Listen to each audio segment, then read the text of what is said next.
Hello and welcome to Talk a Good Game. It's just finished. Southampton 3, West Ham United 1 in the FA Cup. The Saints are through to the quarterfinals, and the Hammers are eliminated at the St Mary's.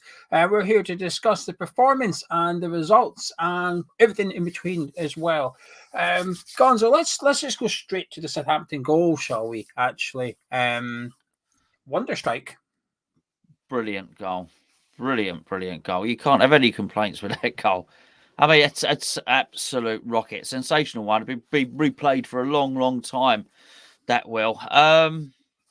There's nothing, no blame. Well, not for that goal anyway. Apportioned to anyone there. If you want people to be hitting it from there, you really do, because generally it goes flying over and you get a goal kick. But great strike, and it was moving. The ball was really moving as well. I don't even blame the goalkeeper. Really, I think it moved back in and then back out again. So yeah, fantastic, really good goal. Yeah, really good strike. I think it sort of helped. Our formation sort of helps them a little bit, and they didn't really exploit that enough from a Southampton point of view. One angle I watch it, I think Ariella should and could be doing better. The other angles I watch it, I think he's got no chance, and it is just one of them strikes. You just have to put your hands up and say, "Better play a good goal." But Gonzo, half time, 1-0. The reason I've skipped so much is because there's a lot to talk about. But what were you thinking at half time?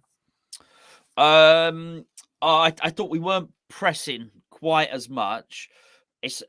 We were letting the centre backs have the ball, and then once the centre backs then moved it forwards or wide, then we pressed. So that was a slightly different tactic. I thought that was interesting. I thought Declan was being told to sit a little bit more in the first half, and very much Soucek was given the license to go forward. It was evident that we were missing Cresswell's creativity. That being said, I did think Fornals in the first half was playing really well, and I thought we got into attacking positions loads. I mean, loads of times we got into that box, albeit with no cutting edge. Just at the end when you really needed the bit of quality, the bit of class, we just couldn't do it. But time and time again, we had pressure, had bodies in there. Even the final ball was sometimes okay as well, but just that little bit that it takes. We were wasteful, really wasteful. We should have come away from that first half with a goal or three, really. I thought we played okay. I thought we played quite good in the first half, actually. I thought we were just lacking cutting edge. We didn't take our chances. I thought the only thing separating us was a fantastic individual strike. I didn't think there was much between the two teams at all, really. I thought Fornals was looking good at left wing back. I thought Johnson was looking like what he did against Wolves at right wing back, defensively sound, going forward not good enough. I thought Soucek was poor in the first half. I thought Bowen was poor in the first half as well. I thought Antonio was looking good though. Antonio was looking busy and sharp, moving about well. I thought Diop and Zuma looked quite good at the back. I was happy enough at halftime, despite being a goal down, Gonzo. I thought, well, we've got a chance here. I'd have liked to have seen Soucek come off at halftime. He came off not long after. A forced change, though. It wasn't that Moyes decided to change it up or that. But we did get our goal, Gonzo. Michail Antonio getting his reward for his, like I said, I thought we had a good game so far. Corner come in, poor goalkeeping by Cavallero, really sort of punched it into the West Ham player. Diop sort of hit it into the 6 yard, and Antonio knocked into the back of the net. But it was 1-1 in what we thought was game on. Yeah, absolutely. It did seem that the tide had turned then, had a bit of momentum with us. Fair play to Diop as well, by the way. Easy when you're in that position to go for the glory, which it wasn't on, but it doesn't stop anyone. People are quite happy when they're there, even if there's a defender between them and a goal, they're quite happy to have a shot, and the shot ricochet off the defender's legs.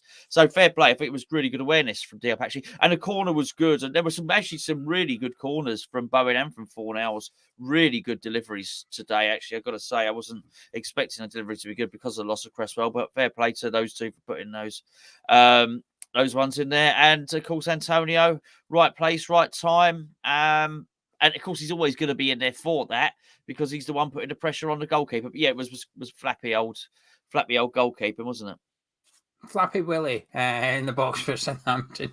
Then it just sort of went downhill from West Ham. We get the equaliser. You're thinking, here we go, got a bit of momentum now. Not Not really, but let's go to the penalty incident though. Ball over the top, bro, completely outdoes Dawson. Well, what do you make of it? I don't want to say anything that sort of insinuates what you should be thinking. So, what did you make of it? Well, funny enough, they watched it in slow motion. They didn't really need to because it all seemed to happen in slow motion anyway. Dawson went for the. I understand what he was trying to do, which was he was sliding. I don't think he was trying to tackle. What he was trying to do was slide in with so the leg was in the way to block the shot. That's what he was trying to do, not tackle. And then what happened is it was a clumsy slide, by the way. It was a clumsy slide. But in him doing that clumsy slide to block the shot, I think the forward is trying to make a little bit of something of it. And he actually treads on the ball a little bit. And then he sort of, as he treads on the ball, I think it was with his right foot, he treads on the ball. He loses his balance. He then catches Dawson, who's lying on the floor anyway. And technically, it probably was a foul.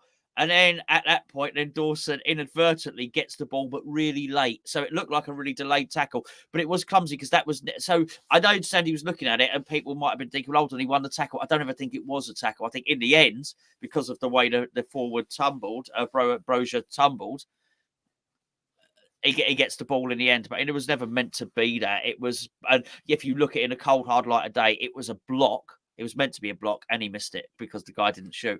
I actually think it could have gone either way, but I wasn't over. I thought it was clumsy defending, basically. But I also thought the forward trod on the ball. I think Brozier has absolutely done Dawson twice. I think he's absolutely done him twice in one move, really. First of all, the ball comes over. Brozier tugs Dawson. Technically, it's probably a free kick against what Brozier has done. There's enough movement there from Brozier on Dawson's arm because then he starts off behind him and ends up in front of him, and Dawson's clearly impacted by it. But I don't mind physical challenges by strikers. I think it's a physical game. You've got to just get on with it kind of thing. So now he's got his advantage. He's bearing in on goal. And I agree with what you're saying. I think Dawson goes for a block. Brozier knows Dawson's going to go for a block. So I think he thinks, hang on, I'm just going to slow it down a little bit and let you come across me. And I'm going to go down and get the pen. Thank you very much.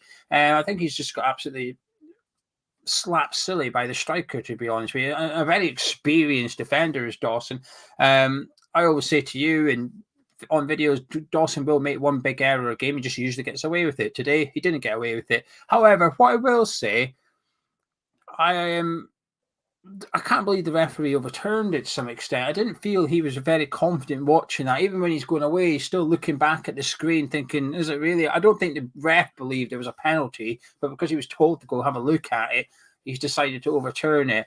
It's just clumsy defending from Dawson, as you said. He starts about 5 yards behind Diop and Zuma as well, Dawson. He's about 5 yards behind them from the start. Brozier's come on and decided I'm going to go up against the slowest centre-back out of the three. Happy days. Anyway, we're just... Actually, between then, they go on to make it 3-1 with Brozier again. But what did you make in between Southampton's second goal and third goal? Well, actually, the biggest impact really was on Dawson. I think it made him nervous, which you don't normally see, and he just started surrendering possession quite a lot after that as well, which was really hard because I think he was nervous. I think he was scared of the forward, and rightly so. He's a very good player. I thought our passing was shocking. Our passing was shocking, and we had retreated into a situation whereby, not that anyone would openly say it, but it was a case of, please, Rice, can you rescue this game for us again, please? And of course, he wasn't able to, because by which point Hasenhüttl had a chance to have a look at us. He changed it in the second half, by the way, because they started pressing us. Not only the substitutions, they really pressed us right across the back line straight away. So he'd tweaked something or other. Moyes couldn't tweak something or other, not very well anyway, because he doesn't really have the options on the bench. And then progressively, Southampton were bringing better and better players onto the pitch, and we're not able to do that, obviously. So I just thought we lacked a real cohesion. Actually, we had a lot of cutting edge not cutting edge in terms of the final goal, in terms of getting the goal, but in terms of getting in the box, really good. We were good at getting the box in the first half. We just didn't seem to be able to do much. And we were reliant on Rice digging us out or getting a corner or something like that. But you never thought there was any real purpose or cohesion. And then, as you mentioned, Antonio was a bright spark in that first half. He sort of didn't really feature that much in the second half either. Bowen wasn't firing. It just never really looked like we were going to get back in the game. It's a real shame. So I watched that first half thinking, we're going to score any minute. And the second half, funny enough, we did score in the second half, but I didn't watch the second half thinking, we're going to score again now. Bit limp, Geo. Little bit limp, really, without any. I didn't feel we were a threat to them. Crap. We were crap in the second half. I like I said, the first half I thought we played well. I thought we did all right in the first half. We were just lacking that little bit of magic in the box, that final pass, the cutting edge, whatever. We got some chances and half chances we were getting in the first half. We just weren't taking them. I was okay at halftime. I was quite encouraged. I felt that we were going to go on and win the game, to be honest with you, at halftime. We made it 1-1 to Antonio. I was thinking, brilliant. Diallo's done us a bit of a favour, giving Souček a bump to the forehead. He's had to go off. I thought, here we go. That's a sub that I wanted to see. It was forced upon Moyes. Terrible referee again, by the way, to allow that play to continue. And it's clearly a head injury. I don't think it was a red card or anything for what it's worth. I don't even think it was a free kick. I think it's just two players coming together. But it's a head injury. He should stop the play. He did it when Johnson hit the ball off Broja's head. He immediately blew up. So inconsistency in the referee's performance again tonight. But at 1-1, I thought, brilliant, let's go. We've got a good 11 out. We're doing all right. And there was just nothing. There was absolutely nothing. I actually thought the Fernal substitution killed us. I thought he took off our best passer of the ball on the night, to be honest. I thought, what are you doing this for? I'll tell you why you've done it, Mr. Moyes, because you ain't got the bollocks to take off Jared Bowen. Bowen was the one that needed to come off. Bowen was poor tonight. He was good at his set pieces. That was it. Take him off. No, I don't want to leave Bowen on. I understand why you've done it, but then just don't make any subs. If you're not going to take off the worst player in the attacking part of the team, then make no subs. But no, don't take off Fernals and put Vlasic left wing back. Come on. What was the point of that sub? I thought it just completely killed us. And at the exact same time, Southampton put Livramento on at right back. I'm surprised it wasn't a lamb to slaughter putting Vlasic up against Livramento. If I was Southampton, I'd say keep going down that right hand side. You've got a left winger there. Just go past him. But the most frustrating thing is we did nothing after that. Ben Rama come onto the pitch. He should have been taken back off again after about 10 minutes and all, instead of having him back off. But where was the youngsters? With 5-10 minutes to go of the game, we had 3 centre-backs on the pitch. It's a cup game, Dave. It doesn't matter if you get beat 2-1, 3-1, or 4. When you're out the cup, it makes no difference. We've got Dawson there on the yellow card, getting absolutely roasted by Broja on every occasion. I thought Diop and Zuma played well tonight, actually. But my point is, we've kept 3 centre-backs on. I think Moyes got his first 11 bang on. I was really happy with that. I was a bit wary of the Diop thing over at the left, but I could understand it. If Kes was unavailable, I could understand it. Would have liked to have seen Elise, but I knew that was never going to happen. So I understood it. Starting 11, good. Halftime comes, good. The problem Moyes has got, he didn't know how you change it. He didn't know how you change the game. Hasenhüttl got a little bit lucky with the wonder strike, if you like. But I'll tell you what, at halftime he had a plan. He thought, brilliant, here we go. I'm going to get Stuart Armstrong and Broja on now. I'm going to go for that second goal. Every sub Hasenhüttl did in the second half, when he brought on the likes of Livramento and Redmond, then Romeo at the end, they got a little bit stronger and a little bit better. Every sub we did, we got a little bit worse and a little bit weaker. How is that possible? Moyes' starting 11 was good, but the only way Moyes' starting 11 was justified is us winning tonight's tie. Because now we go to Liverpool on Saturday with our starting 11 having played tonight, and we're out the cup. We've got nothing to show for it. All we've got to show for it is fatigue. We were crap in the second half. The players were crap. There's half the team were good. Like I said, I think there's some good performances there tonight from West Ham individually. I think, unfortunately, the other half weren't as good. And I think the manager's not done well tonight. Hasenhüttl's got another one over on David Moyes. That's 2 wins and 1 draw Hasenhüttl's got against David Moyes this season. Thoroughly frustrating. It didn't feel like a cup tie from us. I want to see the kitchen sink throwing at Southampton for the last 10 minutes. I want to sense urgency, us going for it. I didn't sense that at all. It was just watching it. And when Southampton scored the third one, I wasn't surprised. I wasn't like, oh, that's a bit out of the blue, isn't it? None of that. They did get the third one through Broja, but I can't really be arsed discussing it, can you? Well, yeah, because it's a good feature of the game, to be fair, because I think Dawson's header was weak.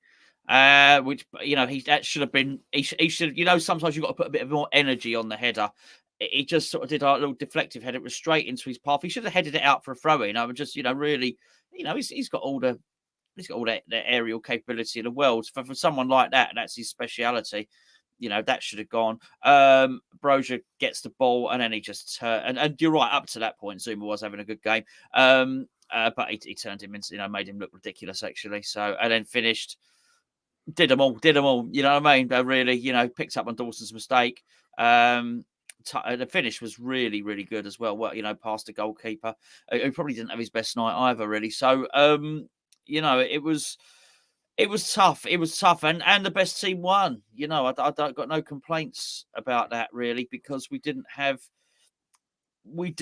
enough good attacking players to cause them any damage, and that's really the truth of the matter. We didn't have an option to open them up. We didn't have anybody dangerous. We couldn't really do anything about it at all, and we looked blunt, really, really blunt at the point in the game where you're meant to push forward, you're meant to be able to score a goal and do something. As I say, if it wasn't a set play or it wasn't a Declan Rice driving run, we were going to do nothing. And I tell you what, he ended up 7 minutes. He could have held up another 77 minutes because we weren't going to score by that point. We could have done without this extra 7 minutes, by the way, just for our energy levels and whatnot. But what can you say, mate? I mean, it's very, very difficult to look at that and find too many. Well, there are some individual performances, as you suggest, but to look at it overall and find anything positive about that, there just isn't any really. And I feel it was an opportunity missed, because that was not a good Southampton team in the first half, and there was an opportunity there to be 2 or 3 goals up. And I thought right up until the final third in the first half, we got there, we got into the box, and I'd like to see some of the chances again. Actually, no, I wouldn't. But there seemed to be 5 or 6 chances in that first half where we were near the goal, and we did okay to get there. And then just the final shot, the final decision was poor. We should have come away with 2 or 3 goals. The moment you don't, then Hasenhüttl's got that wonderful bench there, and he starts bringing on all these brilliant players. And then, as we both said, the players as substitutes for West Ham are just not good enough, and we can't match that. From a footballing perspective, taking kind of intertwines with West Ham, I think you'll get the point I'm going to make being a West Ham fan, is Southampton. This is a reward for Southampton for their transfer strategy in the summer, because I spoke to you about it come Christmas time, about how the Premier League stuck 2 fingers up to Southampton, this transfer strategy. You have to go back to a year ago. I think it was February last year, actually. They got smashed at Old Trafford. They played the kids. I think Smallbone might have been one of the kids that you put out that game. They put out a lot of kids, got walloped at Man U 9-0. They lost 12 of the last 15 games of the season or something, Southampton. But part of the reason they got walloped is because they had no players available through injuries and whatnot. They didn't have any players, but they fulfilled their fixture with the kids. Come the summer, they said, right, let's not have that happen again. Let's make sure we've got squad depth. They've now gone and got squad depth, so they can compete and they can actually do what they've done tonight. They had 4 strikers in their squad tonight, I think. Then Long, Armstrong, Brozier, and Che Adams. 4 strikers, 4 senior strikers. 4 mobile strikers, by the way. We've got 1. That's it. They've invested in squad depth, and this tonight's a reward for the squad depth. And West Ham have done nothing with their squad depth, and we're out the cup because of it. We only done 2 subs tonight. We could have done more, but we wouldn't have done, because it would have meant bringing on youth, and there was just no way he was going to do that. And that's what I think. I feel sorry for the young lads, but I also feel sorry for Moyes, actually, that he just doesn't play the youngsters, that he's just got this resistance to putting them on for whatever reason. Would have harmed him in the 90th minute to take off Dawson and put Sonny Perkins on, or Okoflex on, or Chester's on, and say, there you go, lads, go on. We're missing something. We witnessed Ben Rama running about the pitch for half an hour, contributing more to Southampton than West Ham tonight, Ben Rama. Any thoughts on the overall game, or do you want to go straight into individual performers? No, we'll go into individual players. Diop was excellent. And even a couple of times actually passed the ball with his left foot. And I thought, oh, do you know what? Go on, mate. Well done. Not bad at all. Not bad at all. And some moments of... He's had back-to-back good games, actually, which is really good for Diop and really good for his confidence, actually. And I'm really pleased to see that. And I think I think there should be a reward for that. Moyes needs to. There's been talk about a new contract for Diop and dangling the carrot of that. Maybe Moyes might want to consider, particularly if Cresswell comes back, that Diop might be worth a shout. It's back-to-back good games, and it's in at centre back. Should be really good. What I will say, just to sorry to interrupt, while I thought Diop played well, massively missed Cresswell tonight. I think one thing we discovered tonight is that don't work without Aaron Cresswell. Yeah, no, but that's what I meant. I didn't mean instead of Cresswell. That's what I said. One of the first things I said in this video was we really missed Cresswell. I thought you meant like if Cresswell's fit, Diop still stays in as a reward. For no. I meant Dawson.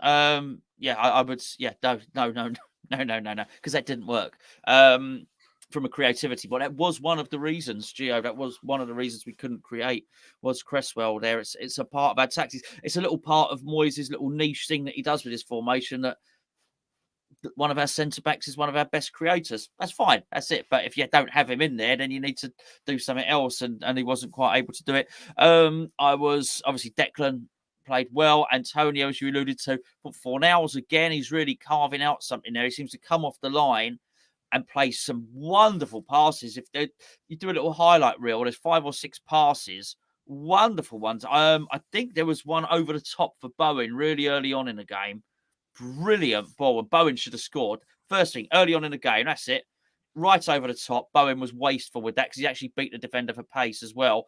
And then he sort of slowed up a little bit too much. And I think it was possibly Stevens or something. He got back, got the tackle in. Yeah, Souček was poor. I was. You don't want someone to be injured, and almost it's going to sound absolutely terrible. You don't want him to have a knee injury or anything like that. But that's almost you want him to have a graze or something where he's got to go off and get a couple of stitches. So he's not injured. It just means he can't participate. Moyes, he almost forces Moyes. He's out of action for half an hour. So that gives Moyes the opportunity. I really hoped that was going to improve our passing. Lanzini dropped back. And Lanzini wasn't terrible today. Lanzini played okay as well. Particularly in the first half, he was at the centre of everything. In fact, buzzing around, finding really good pockets of space, actually. But I thought, and he was linking up in the first half. Lanzini, Antonio, and Fornals were making good little triangles there from an attacking perspective. Okay, I want to see more of this. And he's sort of hopeful when Lanzini drops deep. You think, well, that's okay. We get another baller on. We get another footballer on. But I keep saying this, Geo, when I'm talking about the skills. The most important skill is passing the football. And it doesn't matter if Benrahma comes on and carries the ball. We didn't want anyone to particularly carry the ball then. You needed to play pass and move, pass and go. You have to be efficient with your passing. And I don't know. You'll be able to tell me maybe in the player ratings, have a look and see what Benrahma's passing stats were. But it's not, and a lot of our team, by the way, but the passing stats will not be good from that one tonight. And second game, dare I say, 2.5 games now, Bowen off form. So he can't keep our season. He can't single-handedly keep our season going. He's going to have a dip. It's up to the others to come up and do something else, really. Benrahma's passing was 71%, and perhaps more worryingly, Thomas Souček was 64%. I think Souček, bar Valerie and Antonio, was the worst on the pitch. Not good for centre midfield. For context, Diallo 91% and Ward-Prowse 90%. So Southampton's 2 midfielders 90%. Rice is 90-something%. Yeah. Souček 64%. I think Souček was really poor today. Got a couple of half decent chances in the first half, and we've been saying, let's get him in the box. Let's get him in the box. And he was getting in the box a bit more. I agree with you. But he missed the chances completely. It wasn't like he was close to that. He fluffed them. I think Ben Johnson defensively really good, offensively really bad. It's what we've come to expect of Ben Johnson. It's not great, really. We need to work something out with him there. What is his position? Is it a right wing back? Is it a right back? Is it a right centre back? Which is it? Decent enough player, but lets us down a little bit too much when we're going forward. I thought Fornals played well. I was baffled when Moyes took him off, in all honesty. When I saw Vlasic coming on, I thought, who's he going to bring off here? You can't bring off Lanzini because I don't know if you're going to put Lanzini at this point is playing centre mid with Rice. I thought, can't put Vlasic centre mid, can you? Unless you're going to drop someone in there. But who do you put in there? So I thought, is your way to take off Antonio Bowen? I thought, this is going to be a brave call for Moyes. They took off Fornals, and I thought, no, it wasn't a brave call for Moyes. Actually, he took off the only one player he could take off without offending anybody. And I thought it was the wrong sub. And I just thought we lost everything from then on, I just thought it was all Southampton, to be honest with you. We barely got out of half, I felt like. We turned into Declan Rice FC for the last 20 minutes. Just give the ball to Declan and hope he can do something. And he was trying, he was dribbling and causing a little bit of problems for Southampton. He can't do it all on his own, but at the point, it was a bit like Kidderminster again. You're just sitting there thinking, can Declan Rice just do something here? We can't play like that. I thought Antonio played well. First half better than the second half, got his goal in the second half, but he had no service whatsoever in the second half. I can't remember one good pass from him. The only good pass I remember from open play from West Ham in the second half was from Antonio, where he got the ball from a throw and sort of swiveled and belted it across the 6-yarder. Got hooked out for a throw. I thought fantastic cross, brilliant, well done. I felt a bit sorry for him today, actually, Antonio. It looks like he's got a little bit of a mojo back in the last couple of games, which is good. We're coming up to prime time, make or break time for West Ham. Unfortunately, tonight it's out the FA Cup. We've got Sevilla next week. And like I said, some players play well. Zuma at the very end, but I'd given up at this point. I don't blame Zuma. If he'd given up playing next to Craig Dawson tonight, I would have gone home on the 5th-minute mark. But so, yeah, there's not that many poor performances. I just think the most frustrating thing for me is lack of tactics from David Moyes in the second half. First half, bang on. Second half, Southampton manager was doing stuff and our manager was doing nothing. And I think that's what's tilted the game in their favour. You know, I was far too cocky when I saw the starting lineups. I don't mind admitting I got way too cocky. I thought, wow, this is Southampton's second team. But you know what? It was Southampton's second team. And they deserve to beat us. That's why it's even more frustrating and embarrassing. Anything else you'd like to add, Gonzo, before? No, it's disappointing, mate. It's disappointing. Didn't feel we really went for it. I think in the lineup he went for it, but I didn't feel that we massively went for that tonight. I felt a lot was left out there. You know, opportunities squandered in that first half. You know, there's big regrets there. We're lucky because this feels crap. We are lucky that we have other things to look forward to. Because in seasons gone by, if we were down in 13th now, 14th now, and this was this, and we had exactly the same squad, we would have still put out that team. If we'd have seen that performance, and West Ham are more than capable of producing that performance historically, that would be it. It'd be pretty much season over now. So we're lucky that we can look forward to Sevilla. I do think it's going to be a real event, and I don't think you can't discount how noisy the away fans are, and how noisy the away fans were again today. I noticed, Southampton, by the end, Southampton was singing about what poor quality fans we have, but honestly, you could barely hear them at the start. And our fans are going to go to Liverpool and make a load of noise. And really looking forward. I've spoken to 2 people this week that are going to Sevilla. And we're going to go there with some real good fans and some real noise and some real hope. And I'm pleased we've got that to look forward to, because otherwise it would feel it feels less depressing because we've got something to look forward to, but sort of a bit deflating, you know. First half is on the players. I think just lack of finishing and whatnot. Second half, I think, was on the manager. To be honest with you, I think they needed him. They needed him to do something, and the tactics weren't working. Vlasic at left wing back was never going to work. Kept 3 centre backs on the pitch, even though we were a goal down with 10, 15 minutes left in the FA Cup. It's very disappointing, and I agree with what you're saying. The fact that we do have Sevilla and we've still got something to play for in the league, because I think I'd be fuming. I think I'd be fuming if I was there tonight, actually. I think if I was in the away end tonight, I'd come away from there kicking and screaming, thinking, what was that all about, eh? What was that all about? So I think it takes the edge off it a little bit. But all that optimism and that boost I had after the Wolves game, when I come away buzzing and stuff, it's gone now. I'll tell you that. It's disappeared just like that. And that's how quick and fickle football is. But, you know, I'm dreading Anfield a little bit, because either we put out our first team, and that's the team that we just saw tonight, and then they're going to be fatigued for Sevilla, or heavily rotate at Anfield. It's one of the two. And then we've got Sevilla, you know, one of the best European teams when it comes to European competitions on the horizon. Our season could very quickly suddenly start to look a little bit glum if we were to play like that in the next couple of weeks. So hopefully it's just I was going to say, hopefully it's a one-off. We can draw a line under it, but it's not. The one thing that was a one-off is the good performance against Wolves. I think that's what's the most worrying thing. So anyway, we shall leave it there, my friend. Yeah, I think so. Hammer of the match. Player of the match. We're calling it player of the match. You're not allowed to call it man of the match anymore. Sorry. Well, we are.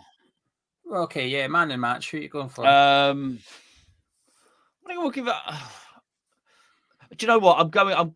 I think Declan was our best player, but I am actually going to give it to Diop for I don't just for playing there, not really his position, not left-footed. I thought he did really well actually. So yeah, I'll give it to Diop.